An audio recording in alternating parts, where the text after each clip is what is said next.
You can finally send that last report for the day and breathe out. The weekend is around the corner, but just when you're about to hit send, you're alarmed by the low rumbling under your desk. Is it the light rail passing by? Unfortunately, that's not the case. It's a volcano speaking. Here in Arizona?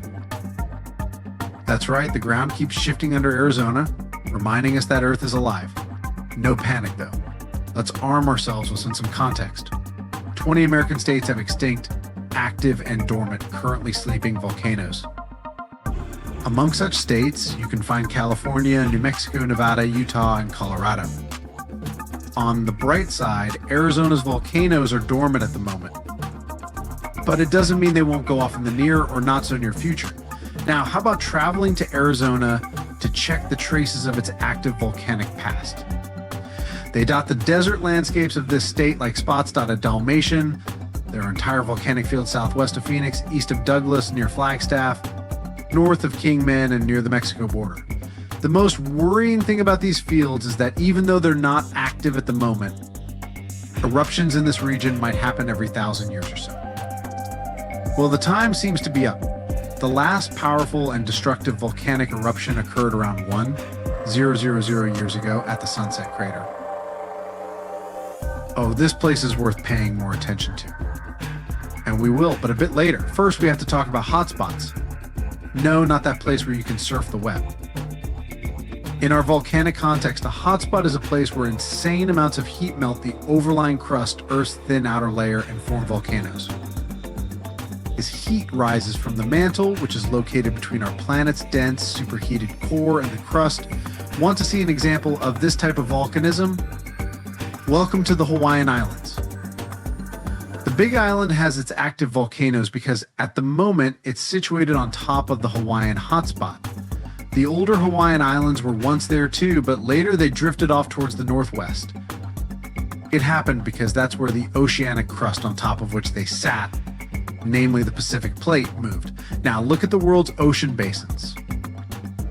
Yes, they're literally dotted with islands that sit on top of hotspots like Hawaii, Iceland, Samoa, and Galapagos. Those are probably the most famous examples.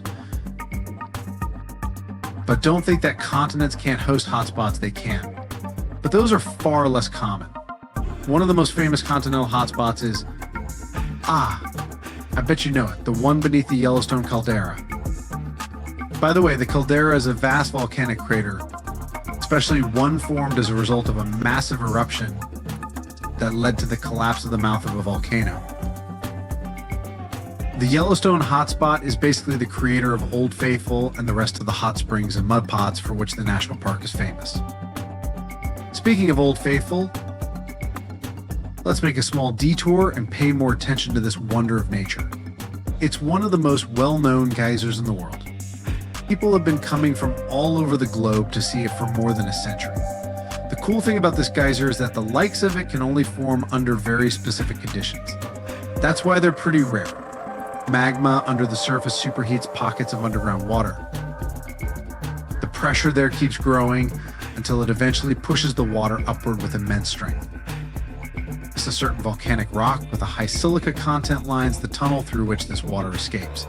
Basically, it creates a unique pipe that can withstand unbelievable pressure and heat created by the water erupting above the ground. Old Faithful was the very first named geyser in Yellowstone. If you come to visit it, expecting the thing to erupt every hour on the hour, you're going to be disappointed. On average, Old Faithful erupts every 91 minutes or so, which isn't that bad either. Plus, you can download a special app which will provide you with the approximate time of the next eruption. But be very careful while visiting and stay away from the site. The water erupting from the powerful geyser reaches 204 degrees Fahrenheit. The steam is even more scorching, up to 350 degrees Fahrenheit. It's hot enough to bake a cake. But let's get back to our volcanic hotspots. Scientists still don't clearly understand why there aren't many hotspot volcanoes on continental crust. One reason might be that the continental crust is much thicker than the oceanic crust, which is about 4 times as thick on average. Another reason could be that most of Earth's crust, about 2/3 of it, is oceanic. This means that there's less continental crust for hotspots to form under. Now, I bet those of you living in Arizona will appreciate the following info. We'll talk about a volcanic field right in the heart of this state. The San Francisco volcanic field. That's a massive area filled with over 600 volcanoes. Yes, they're mostly small, but it doesn't make them any less impressive. They're scattered across 800 square miles in northern Arizona, a giant territory. Interestingly, scientists are still debating about whether this volcanic field hotspot. But one thing they agree upon: the volcanoes in this area get younger as you move east. And this pattern matches up with the North American plate moving west over what could be a stationary hotspot beneath the surface of our planet. Cool, huh? The volcanic hullabaloo in that area started around 6 million years ago. So in geological terms, it's relatively young. As for the most recent eruption, it happened less than 1,000 years ago.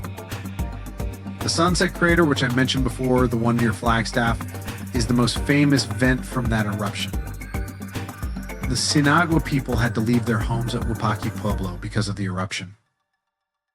That site is now part of the Wupaki National Monument. There you can see how people lived in this volcanic region many years ago.